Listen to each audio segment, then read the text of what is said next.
what I would define as, let me go back to chat for a second. This is what I'm going to say is my open letter, kind of like impromptu letter to Overwatch Dev Team. I'm sure that they won't see this, but just for the heck of putting it out there, I may as well. So I've loved your game, played it since Season 4, technically, but Season 7 is where I really picked up in Overwatch 1. I loved that game. My friend introduced it to me. It was kind of the coolest concepts, and I didn't realize at the time, while I was playing like Dark Souls or whatnot, that I would eventually fall in love with the game that I am right now. And quite frankly, everything about the game is awesome. There is not one thing I can complain about as far as the story. There's nothing I can complain about as far as the game as a whole. There are things that I can complain about, but overall, what the game is, fundamentally speaking, the gameplay is all fun, it's all great. I have nothing but praise for the game and how, for the success it's debatably for the later part of the years, but the success that it started off as, for sure, is without refute something very big.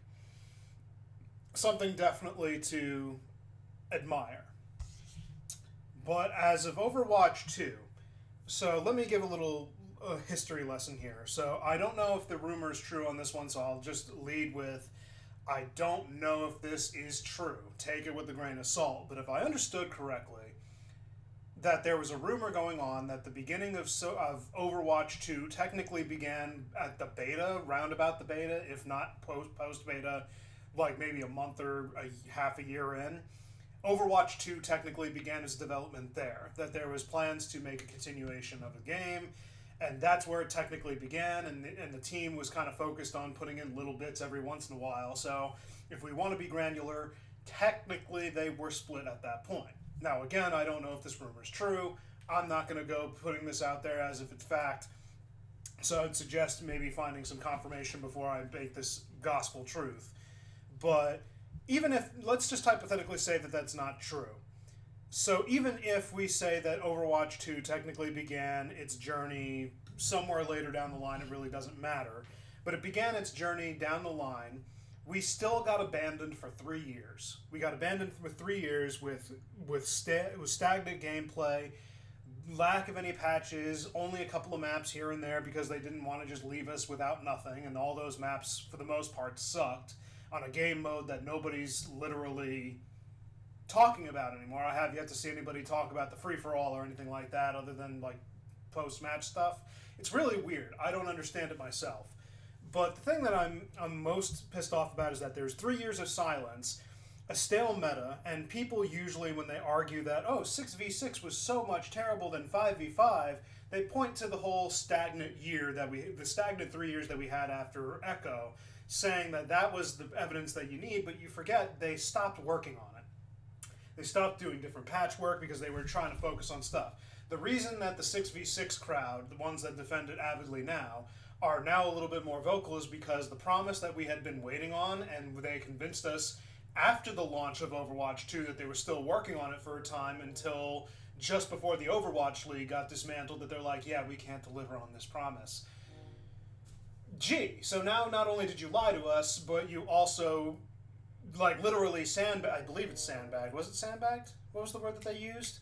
They basically sandbagged us onto false pretenses. And so we're now very pissed off and we want our original game back. Now, I also heard another rumor. I don't know if this is true. But supposedly they have the original coding for the game Overwatch 1. So they have two options by technicality. Maybe they could reintroduce Overwatch 1 or use the data to build off and reintroduce some stuff. Or they could just build Overwatch Classic. I wouldn't know what idea. Those were just the two main ideas. I'm not saying, again, this is what I would suggest, but again, this is an open letter to Blizzard anyway. So you led us on for 3 years of absolutely no gameplay. You left us with double barrier by making a power creep for supports under the pretenses that the tanks were busted. For those that actually did recognize it for what it was, you just wouldn't fix it. All under the pretenses it'll get fixed when we introduce the new dynamic that'll help spread the efficiency of tanks by reducing the tank number to 1, and it'll create more dynamics, even though that's mathematically impossible. Even I recognize that, but again, we were under the promise at that time that we were waiting for PvE.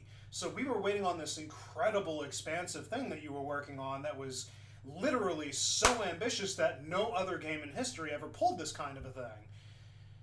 Only for like halfway through the life cycle of this entire year that we've had Overwatch 2 for it to fall through and be like, oh, we can't deliver on that promise. And now we're pissed off. Now you literally made all our waiting for nothing, and of course we're pissed off, and you keep patting yourself on the back like, record numbers, all these sales, battle pass. Like, dude, wake up. Wake up. For God's sakes, just wake up. Your game might have all the users because you made it free to play. That's no duh. You were always going to open to that market regardless, because now nobody needs to pay to access it. I don't know your numbers. I don't know the specific stats. I don't know anything about it. But let's be clear with each other. I'm only playing this game because I like the IP. I don't care about the story that you're coming up with, the story mode. I'll play it because I enjoy Overwatch. I will pay for a bare minimum at this point if I ever pay for anything. I'm done. My support for this game only goes as far as you're willing to let it live. But if Season 9 fails, if Season 9 is overhyped, if it underperforms, then we're really going to have to start thinking of some real changes. Because all this stuff that you're introducing, all this fluff, it's not going to do. I'm sorry, but it's just not going to do. Now, if I was to make suggestions of what to do, I would have an entire list of things. I don't have a formal list, so I'm not going to do it right now. I'm not going to just spitball everything. But we need to stop fooling ourselves. You are hurting your community by trying to double down on something, triple down, quadruple down on something that's not working. Because you're too prideful to admit that you screwed up massively.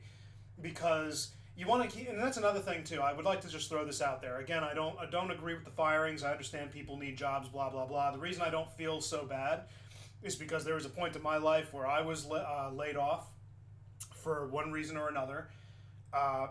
The reason I won't bring that up is not important, but essentially, nobody felt pity for me. Nobody felt remorse for me. It was like, oh, you got your thing, but then after a while, it's like, okay, you guys have a certain skill set. Are you avidly looking for work? If you're really as talented as you said you were, you could put that on your resume and get hired pretty quickly.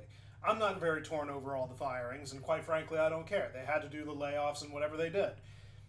But understand something. There's only so much the blame going around that you could be like, oh, it was all Bobby Kotick's fault. All his fault. What a mean monster. And although those accusations are quite accurate, at some point we need to acknowledge that the dev team is just as responsible in their own ways to whatever attributed to the game currently, especially since Bobby Kotick is now gone. There's a change in leadership. You're doing business as usual, I'm sure.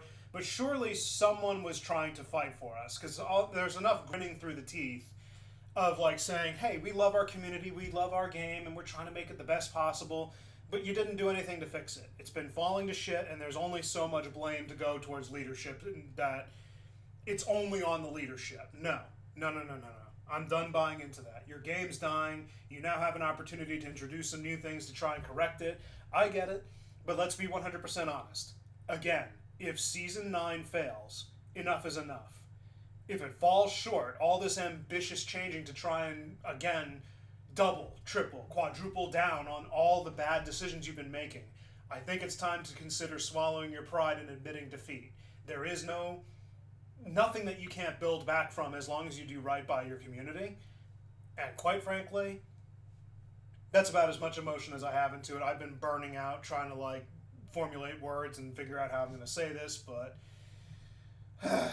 that is the end of my letter. Just do better by your community that you claim to love, because at this point, I'm not buying it. I don't think that you guys actually love your community as much as you say you do.